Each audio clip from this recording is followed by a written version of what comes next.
প্রায় আগস্ট পর্যন্ত অস্ত্রশস্ত্র, গোলাবারুদ ও সরবরাহের ক্ষেত্রে ভারতের কৃচ্ছ্রতা এবং এর পাশাপাশি বাংলাদেশকে স্বীকৃতি দানে গড়িমসির ফলে ভারতের প্রকৃত মনোভাব সম্পর্কে বাংলাদেশের সামরিক বাহিনীর অনেকের মধ্যে সন্দেহ ও অবিশ্বাস ভালোভাবেই দানা বেঁধেছে। তাছাড়া দীর্ঘদিন পাকিস্তানি সেনাবাহিনীর অধীনস্থ থাকার কালে ভারত সম্পর্কে যে মতবাদ বদ্ধমূল হয়ে তোলা হয়েছিল, অনেকের মধ্যে তা পুনর্জীবিত হয়ে ওঠে। পক্ষান্তরে ভারতীয় ফরমেশনের অপেক্ষাকৃত পদস্থ অফিসারদের মধ্যে কারো কারো পদমর্যাদা সচেতন পেশাদারী আচরণ, বিদ্রোহী তরুণ অফিসারদের আবেগপূর্ণ মানসিকতা উপলব্ধিতে অক্ষমতা, উর্দু ভাষার উপর বীতশ্রদ্ধ বাংলাদেশ সৈন্যদের সঙ্গে যথেচ্ছ হিন্দি ভাষা ব্যবহার ইত্যাকার আচরণ এবং অক্ষমতায় সম্পর্কের আবহাওয়াকে আরও খারাপ করে তোলে। এরূপ আবহাওয়ার মাঝে এবং বিডিএফ সদর দফতরের সুস্পষ্ট নির্দেশের অনুপস্থিতিতে সেক্টর নেতৃত্ব ভারতীয় ফরমেশনের সঙ্গে যথোপযুক্ত আলোচনা না করে কিছু কিছু আক্রমণ পরিচালনা করতে থাকে। ফলে সেপ্টেম্বরে বিশেষত পূর্বাঞ্চল ও উত্তর পূর্বাঞ্চলে নিয়মিত বাহিনী যেখানে সক্রিয় ছিল, সেখান থেকে তাদের তৎপরতা সম্পর্কে সাফল্য অপেক্ষা ক্ষয়ক্ষতি বিপর্যয়ের সংবাদই বেশি আসতে থাকে। সেপ্টেম্বর-অক্টোবর দেশ রক্ষা মন্ত্রী তাজউদ্দিন মুক্তিযোদ্ধাদের তৎপরতার রাজনৈতিক দিক নিয়ে মেজর জেনারেল সরকারের সঙ্গে মতবিনিময়ের উদ্দেশ্যে মাঝে মাঝে আমাকে নিযুক্ত করতেন।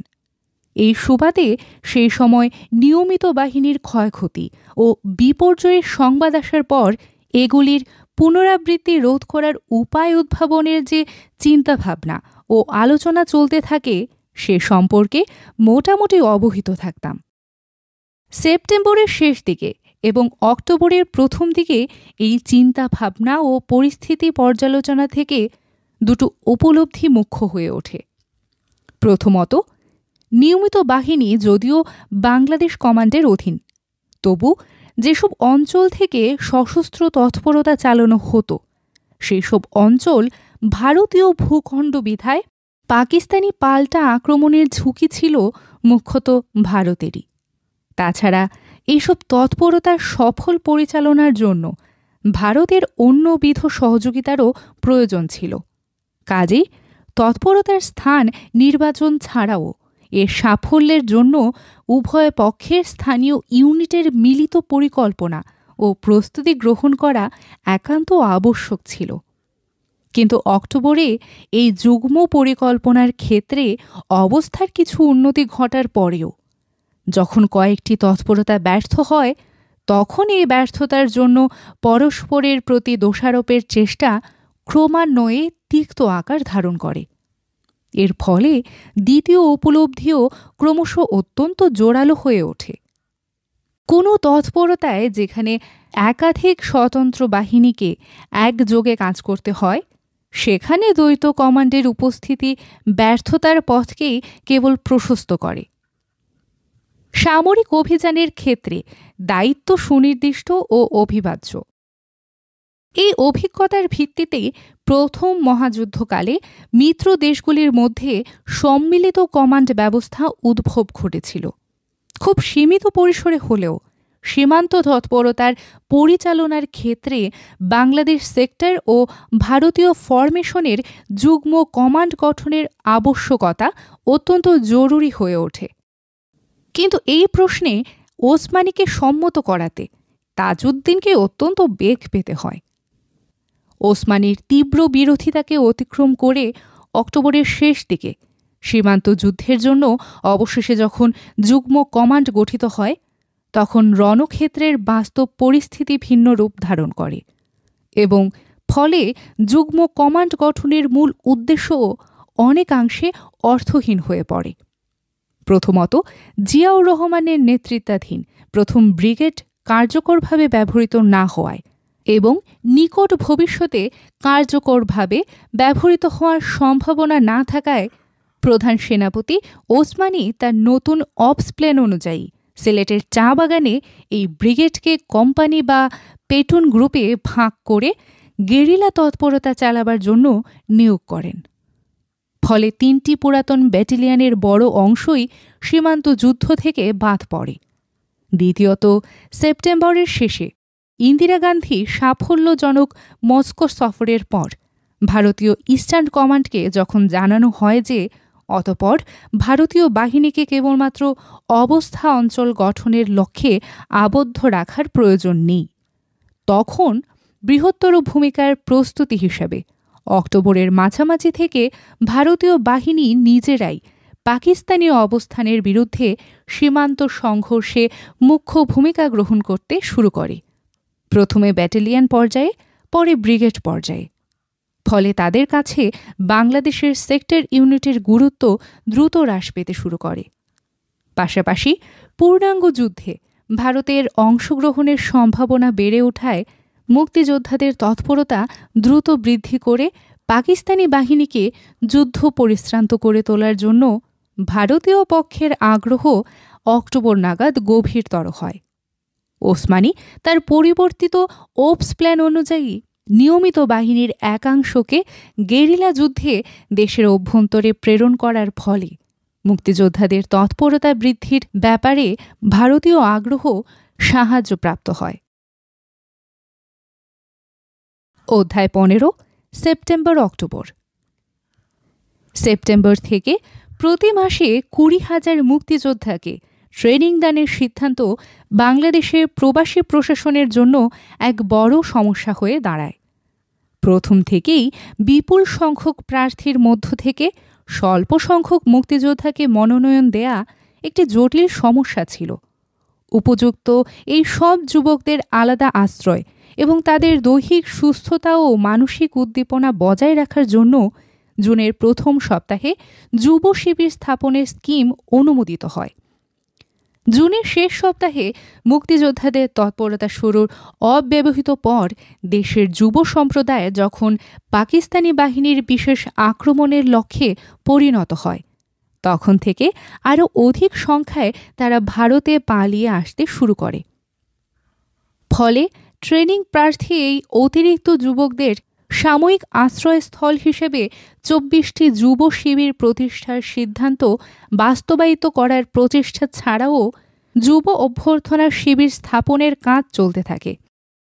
যুব শিবিরের বোর্ড অফ কন্ট্রোলের সভাপতি অধ্যাপক ইউসুফ আলীর 1 আগস্টের রিপোর্ট অনুযায়ী যুব শিবির স্থাপনের কাজ খুবই মন্থর গতিতে অগ্রসর হলেও ওই সময়ের মধ্যে প্রায় 67টি অভ্যর্থনা শিবির স্থাপনের কাজ সম্পন্ন হয়। আরও একটি রিপোর্টে দেখা যায় 12 আগস্ট পর্যন্ত স্থাপিত যুব শিবিরের সংখ্যা ছিল মাত্র 11টি। প্রয়োজনীয় স্ক্রিনিংয়ের পর গড়পড়তা 500 যুবককে অভ্যর্থনা শিবিরে গ্রহণ করা হতো।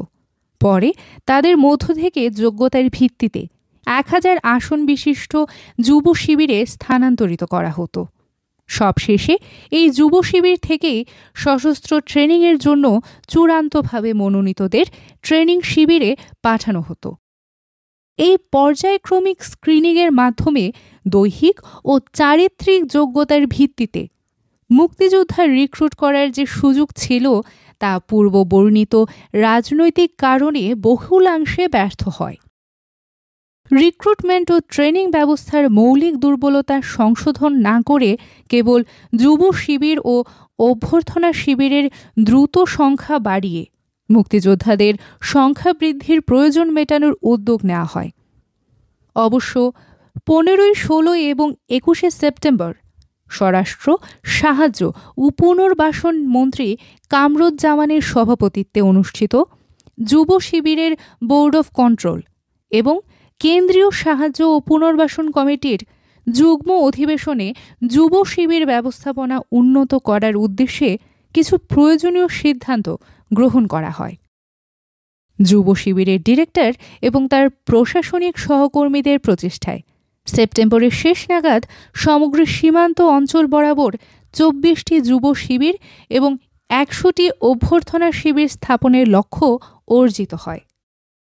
বস্তুত কেবল যুব ব্যবস্থাপনার ক্ষেত্রে নয়, প্রবাসী সরকারের প্রশাসন বিভাগ অধিকাংশ ক্ষেত্রেই এক উল্লেখযোগ্য দক্ষতার মান স্থাপনে সক্ষম হন। মাত্র 6 মাসের মধ্যে এক নির্বাসিত জনগোষ্ঠীর মধ্য থেকে নাতি ক্ষুদ্র প্রশাসনিক কাঠামো গড়ে তোলা এবং এক যুক্তিসঙ্গত দক্ষতার মাধ্যমে তাদেরকে সক্রিয় ও শৃঙ্খলাবদ্ধ করে তোলা যে কোনো বিচারেই এক প্রশংসাযোগ্য দৃষ্টান্ত। সেপ্টেম্বর অক্টোবরে আওয়ামী লীগের উপদলীয় সংঘাত তীব্রতর হয়ে উঠলেও এর ফলে সরকারের কাঠামো যে বিপর্যস্ত হয়ে পড়েনি, সম্ভবত তার একটি কারণ ছিল নির্দলীয় প্রশাসন বিভাগের কর্তব্যবোধ, এবং অপর কারণ ছিল রাজনৈতিক ঝড়ঝাপটা থেকে তাদেরকে রক্ষা করার জন্য প্রধানমন্ত্রীর সফল প্রয়াস। অধিকাংশ প্রশাসনিক দফতরে আওয়ামী লীগ আদর্শে বিশ্বাসী নয় এমন সব অফিসারদের কার্যকলাপ নিয়ন্ত্রণের জন্য অথবা সরকারি প্রশাসনের প্রতিটি শাখা আওয়ামী লীগের দলীয় ব্যবস্থাধীনে আনার জন্য পরিষদ সদস্যদের এক উল্লেখযোগ্য অংশ যখন পার্লামেন্টারি সেক্রেটারি বা দলীয় কমিটি নিয়োগের দাবিতে সোচ্চার হয়ে ওঠেন, তখন প্রকৃতপক্ষে একা তাজউদ্দিন এই দাবিকে প্রতিহত করেন যাতে রাজনৈতিক দলাদলি প্রশাসন বিভাগের উপর ক্ষতিকর প্রভাব বিস্তার করতে না পারে। তবে সমগ্র প্রশাসনিক তৎপরতাকে অধিকতর সমন্বিত এবং বিশেষত প্রচার মাধ্যমকে ফলপ্রসূ করার জন্য কিছু অভিজ্ঞ ও প্রবীণ অফিসারদের যে প্রয়োজন তাজউদ্দিন বোধ করতেন, অনেক প্রচেষ্টা সত্ত্বেও তা অপূর্ণ থাকে। জুলাই মাসে প্রধানমন্ত্রীর উদ্যোগে পরিকল্পনা সেল গঠিত হওয়ার পর যুদ্ধতর জরুরি সরবরাহ, শরণার্থী পুনর্বাসন, আর্থসামাজিক পুনর্গঠন এবং প্রশাসনিক সংস্কারের মতো অত্যন্ত জরুরি, প্রাসঙ্গিক এমনকি মধ্যমেয়াদী কয়েকটি বিষয়ে নীতি ও কর্মসূচির পরিকল্পনা শুরু করেন। আগস্টের প্রথম সপ্তাহ থেকে কিছু সংখ্যক অভিজ্ঞ বাঙালি কূটনীতিক বাংলাদেশ সরকারের প্রতি আনুগত্য পরিবর্তন করার পর বাংলাদেশের কূটনৈতিক তৎপরতা বৃদ্ধির এক অসামান্য সুযোগ সৃষ্টি হয়। কিন্তু আগস্টের শেষ দিক থেকে নিক্সন প্রশাসনের বাংলাদেশ বিরোধী কার্যক্রমের সঙ্গে খন্দকার মোস্তাক এবং মাহবুব আলম চাষী উভয়েই উত্তর জড়িত হয়ে পড়ায় বাংলাদেশের এই কূটনীতিকরা যে যথাযথভাবে পরিচালিত হয়েছিলেন বা তাদের কুশলতা যে পূর্ণ সদ্ব্যবহার ঘটেছিল এমন মনে করার কোনো ভিত্তি নেই। মুক্তি সংগ্রামের বৃহত্তর রণনৈতিক আয়োজন সম্পর্কে এদের অবহিত করে এদের উদ্যোগ ও প্রচেষ্টার মূল অংশকে তৃতীয় বিশ্বে কেন্দ্রীভূত করলেও বরং ডিসেম্বরে সাধারণ পরিষদের ভোট বাংলাদেশের পক্ষে হয়তো অপেক্ষাকৃত সম্মানজনক হতো। বস্তুত এইসব কূটনীতিকদের কিভাবে নিয়োগ করা হচ্ছে তার সামান্য খবরই পররাষ্ট্র মন্ত্রণালয় থেকে প্রধানমন্ত্রীর দফতরে এসে পৌঁছাত এবং যা পাঠানো হতো সেগুলি তৃতীয় বা দ্বিতীয় শ্রেণীর গুরুত্বের অধিক ছিল না। তবু সমগ্র ব্যবস্থার বিচারে অক্টোবরের মাঝামাঝি বাংলাদেশ সরকার অন্তত প্রশাসনিক দিক থেকে বহুলাংশেই সক্ষম ও সংহত। রাজনৈতিক নেতৃত্বের ক্ষেত্রে এই কথা ঠিক প্রযোজ্য না হলেও সেখানেও অক্টোবরের প্রথম থেকেই উন্নতির লক্ষণ স্পষ্ট। নিক্সন প্রশাসনের অন্তর্ঘাতী প্রচেষ্টা, আওয়ামী লীগের আভ্যন্তরীণ ঐক্য এবং তাজউদ্দিনের বিরুদ্ধে সক্রিয় থাকা সত্ত্বেও বাংলাদেশের রণনৈতিক আয়োজনের আন্তর্জাতিক দিক প্রত্যাশিত পথে এগিয়ে চলায় তাজউদ্দিন আশাবাদী ছিলেন যে মুক্তিযুদ্ধের চূড়ান্ত পর্যায়ে পরিস্ফুট হওয়া মাত্রই উপদলীয় বিরোধিতার সমাধান সহজ হয়ে আসবে। সামরিক ক্ষেত্রে বাংলাদেশ নিয়মিত বাহিনীর সীমান্ত তৎপরতা নানা কারণে স্তিমিত। দেশের ভেতরে রাজনৈতিক অবকাঠামো এবং একীভূত কমান্ড ব্যবস্থা না থাকায় অসংখ্য মুক্তিযোদ্ধা গ্রুপের সমাবেশ সত্ত্বেও তাদের সম্ভাব্য তৎপরতার ফলাফল অজ্ঞাত। বস্তুত সশস্ত্র তৎপরতার কোনো বড় চিহ্ন তখনও বিশেষ ছিল না। অক্টোবরের দ্বিতীয় সপ্তাহ থেকে ধীরে ধীরে ঝড়ো হাওয়া বইতে শুরু করে। 10 অক্টোবর ডেমরায় বোমা বিস্ফোরণ, 11 অক্টোবর তেজগাঁ বিমানবন্দরের উদ্দেশ্যে অসফল মর্টার আক্রমণ। 13ই অক্টোবর টঙ্গীর অদূরে রেলগাড়ি সমেত রেল ব্রিজের ধ্বংস সাধন এবং তারপর থেকে ক্রমান্বয়ে বিভিন্ন প্রতিষ্ঠান, সরকারি অফিস এবং ব্যাংকে বোমা বিস্ফোরণ, বিভিন্ন স্থানে টহলদার অথবা অবস্থানরত বাহিনীর উপর অতর্কিত হামলার মধ্য দিয়ে ধীরে ধীরে মুক্তিযুদ্ধের যে নতুন পর্যায় শুরু হয়, ক্রমশ তা অক্টোবরের শেষ নাগাদ দখলদার সৈন্যদের ক্ষয়ক্ষতি ও উৎকণ্ঠা বৃদ্ধি করে। ইতিপূর্বে জুন ও আগস্ট মাসের মধ্যে মুক্তিযোদ্ধাদের আক্রমণে রেল ও সড়ক, ব্রিজ এবং যানবাহনের প্রভূত ক্ষতি সাধিত হয়। এর ফলে সেপ্টেম্বর মাসের প্রথমার্ধে পরিচালিত ইউএসএআইটি এর এক সার্ভে অনুযায়ী স্থলপথে পরিবহনের হার আগের তুলনায় 1% নেমে আসে। এগুলি প্রয়োজনীয় মেরামত সম্পন্ন হওয়ার আগে মুক্তিযোদ্ধাদের নতুন আক্রমণ দখলদার বাহিনীর অভ্যন্তরীণ চলাচলের ক্ষমতাকে আরও সংকুচিত করতে শুরু করে। এর পাশাপাশি 15ই আগস্ট থেকে সামুদ্রিক জাহাজ ও অভ্যন্তরীণ নৌযানের বিরুদ্ধে যে দুঃসাহসিক তৎপরতা শুরু হয়েছিল, 19 ও 26 সেপ্টেম্বরে এবং 1 অক্টোবরে তা আরও ক্ষতি সাধন করে চলে। এর ফলে বিশেষত বাণিজ্যিক নৌমহলে আতঙ্কের সঞ্চার ঘটে এবং পশ্চিম পাকিস্তান থেকে দখলদার সৈন্যদের জন্য প্রয়োজনীয় সামগ্রিক সরবরাহ করা উত্তরোত্তর কষ্টকর হয়ে ওঠে।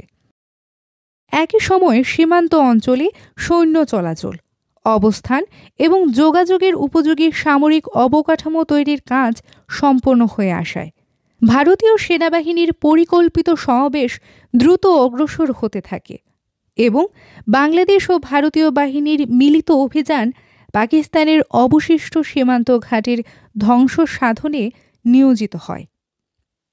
একই সময়ে সীমান্ত অঞ্চলে সৈন্য চলাচল, অবস্থান এবং যোগাযোগের উপযোগী সামরিক অবকাঠামো তৈরির কাজ দ্রুত সম্পন্ন হয়ে আসায় ভারতীয় সেনাবাহিনীর পরিকল্পিত সমাবেশ দ্রুত অগ্রসর হতে থাকে এবং বাংলাদেশ ও ভারতীয় বাহিনীর মিলিত অভিযান পাকিস্তানের অবশিষ্ট সীমান্ত ঘাটের ধ্বংস সাধনে নিয়োজিত হয়।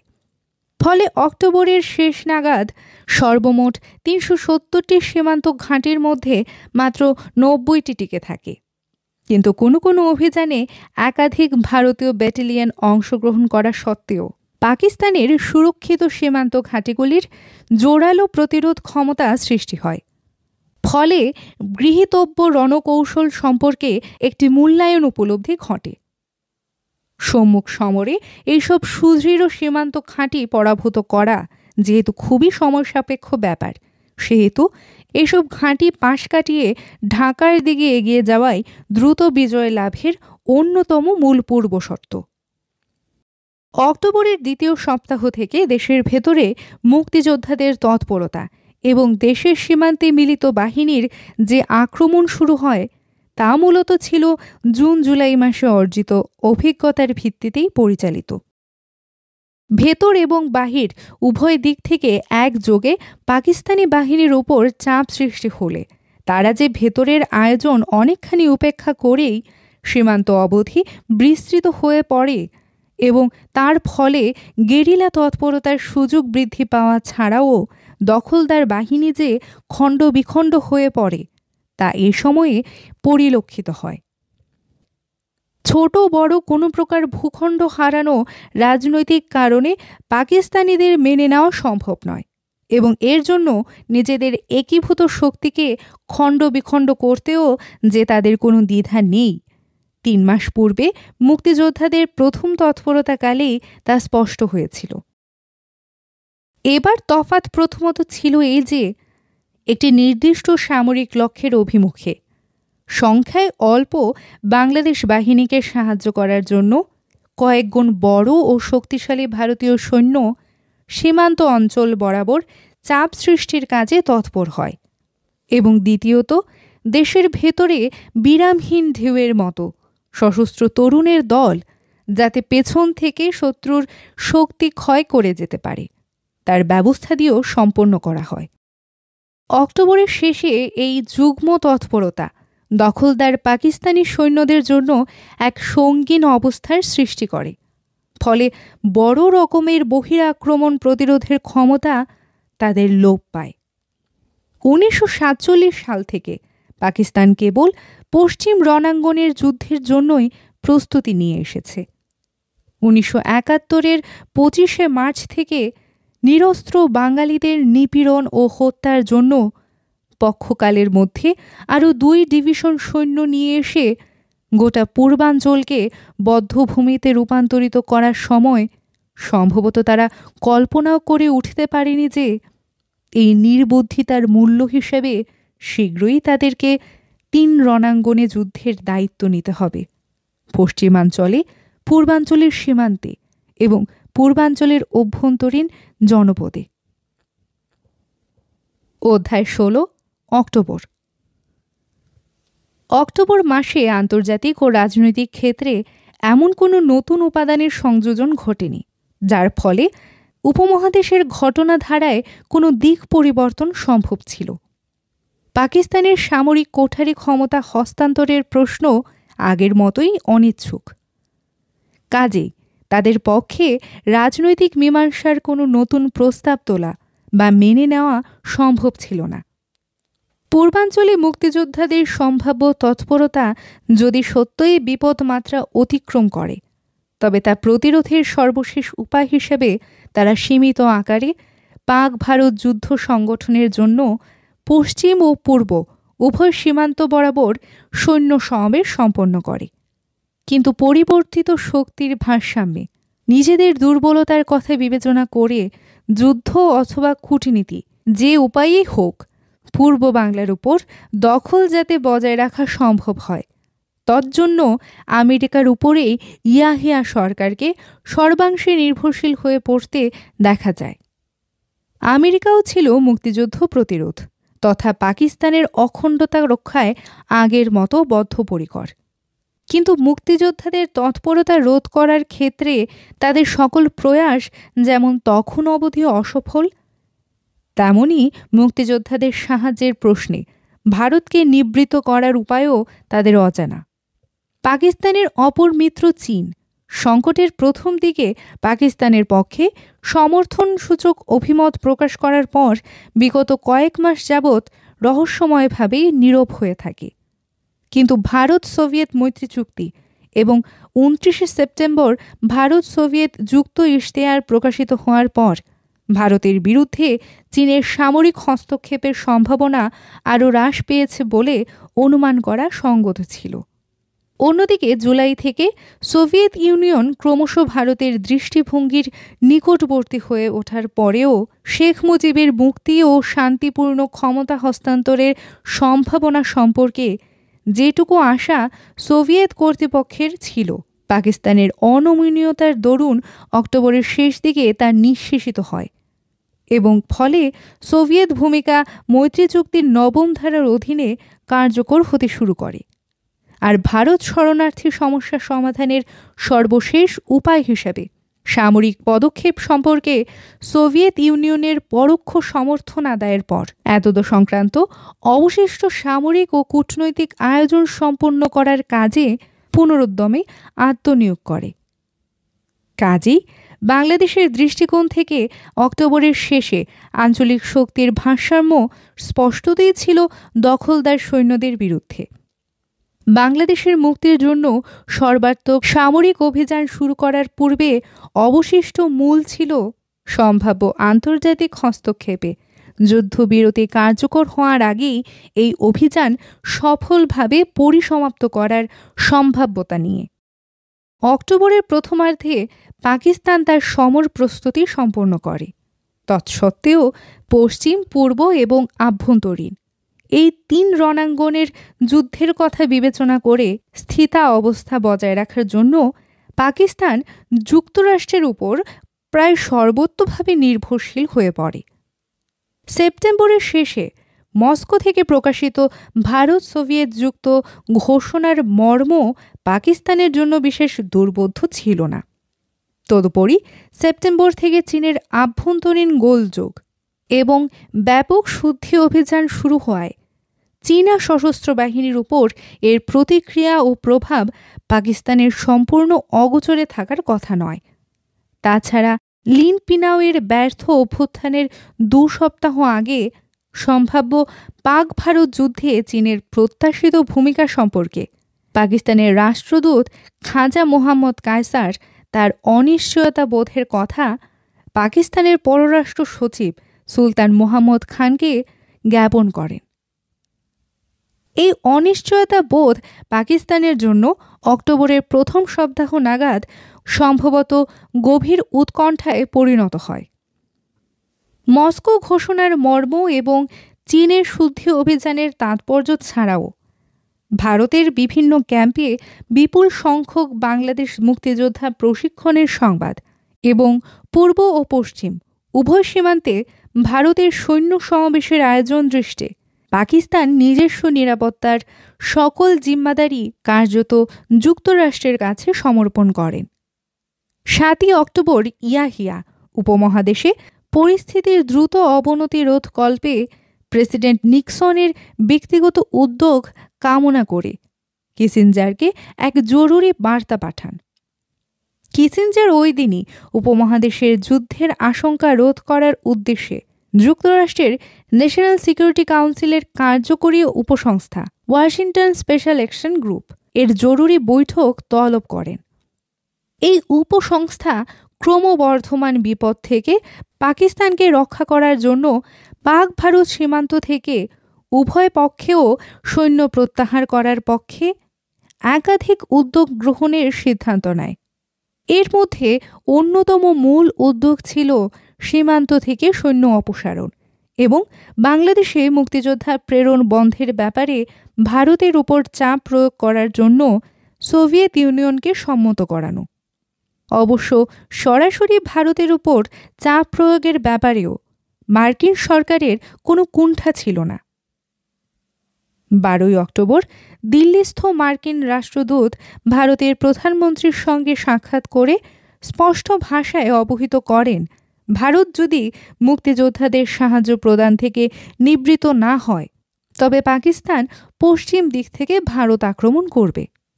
বৃহৎ শক্তির পর্যায়ে উত্তেজনা হ্রাসের এক সম্ভাবনা বিরাজমান থাকায় মার্কিন যুক্তরাষ্ট্র সম্ভবত ভারতের বিরুদ্ধে চাপ প্রয়োগের ব্যাপারে সোভিয়েত সহযোগিতা লাভের আশা করেছিল, কিন্তু এ ব্যাপারে সোভিয়েত ভূমিকা ছিল ভিন্নতর। সোভিয়েত ইউনিয়ন উদ্ভূত সংকটের শান্তিপূর্ণ মীমাংসার পক্ষপাতী ছিল ঠিকই, কিন্তু এ ব্যাপারে তাদের নির্দিষ্ট ভূমিকা যে ভারত সোভিয়েত যুক্ত ইশতেহারে বর্ণিত রাজনৈতিক দাবির অনুবর্তী তা পুনর্ব্যক্ত করা হয় 10 অক্টোবরে 5 কলাম দীর্ঘ এক বিশ্লেষণধর্মী নিবন্ধে।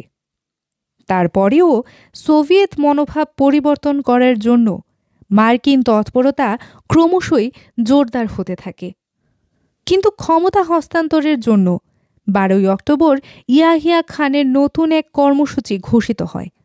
এতদিন শেখ মুজিবের মুক্তি, পূর্ব বঙ্গবাসীর অবিচ্ছেদ্য অধিকারের স্বীকৃতির ভিত্তিতে সমস্যার রাজনৈতিক সমাধান এবং সম্মান ও নিরাপত্তা সহ শরণার্থীদের দ্রুত প্রত্যাবর্তনের দাবিতে সোভিয়েত সরকার প্রচার মাধ্যমগুলি উত্তরোত্তর সোচ্চার হয়ে উঠেছিল, কিন্তু এর কোনো কিছুই যে পাকিস্তানি শাসকদের চিন্তাভাবনাকে সামান্যতম অর্থেও প্রভাবিত করেনি, ইয়াহিয়ার বক্তৃতা ছিল তারই প্রমাণ।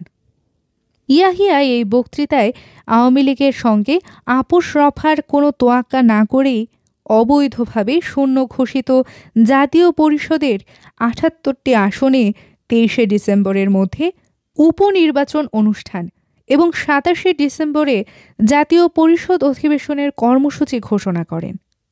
এর পাশাপাশি পাকিস্তান পূর্ব ও পশ্চিম উভয় অঞ্চলে সীমান্ত বরাবর সৈন্য সমাবেশ সম্পন্ন করার ফলে এই আশঙ্কা স্পষ্টতর হয়, যে প্রকারেই হোক পূর্ব বাংলার উপর নিজেদের দখল কায়েম রাখাই পাকিস্তানের একমাত্র উদ্দেশ্য। এই পটভূমিতে উপমহাদেশে উত্তেজনা হ্রাসের জন্য যুক্তরাষ্ট্রের কূটনৈতিক উদ্যোগের প্রকৃত মর্ম কী তা সোভিয়েত ইউনিয়নের পক্ষে অনুমান করা কঠিন হয়নি। অপরদিকে শরণার্থীর সমস্যা ভারতের জন্য চিরস্থায়ী বোঝা হয়ে উঠতে পারে। এই মর্মে ভারতের বিরোধী দলসমূহের প্রচারণায় কংগ্রেস সরকারের রাজনৈতিক ভবিষ্যৎ যে ক্রমেই আরও অনিশ্চিত হয়ে উঠেছে এবং কংগ্রেস দলের মঙ্গল অমঙ্গলে যে বহুলাংশেই স্বচ্ছতর সোভিয়েত ভূমিকার উপর নির্ভরশীল, তাও সম্ভবত সোভিয়েত কর্তৃপক্ষের তখন আর অজানা নয়। নববর্ষে ভারতের 9টি রাজ্যে অনুষ্ঠিতব্য সাধারণ নির্বাচনের মুখে বাংলাদেশ সমস্যা নিয়ে সৃষ্ট অচল অবস্থার জন্য দক্ষিণপন্থী দলগুলির প্রচারণা কংগ্রেস সরকার এবং ভারত সোভিয়েত মৈত্রী চুক্তির বিরুদ্ধে সমভাবে তীব্রতর হতে থাকে।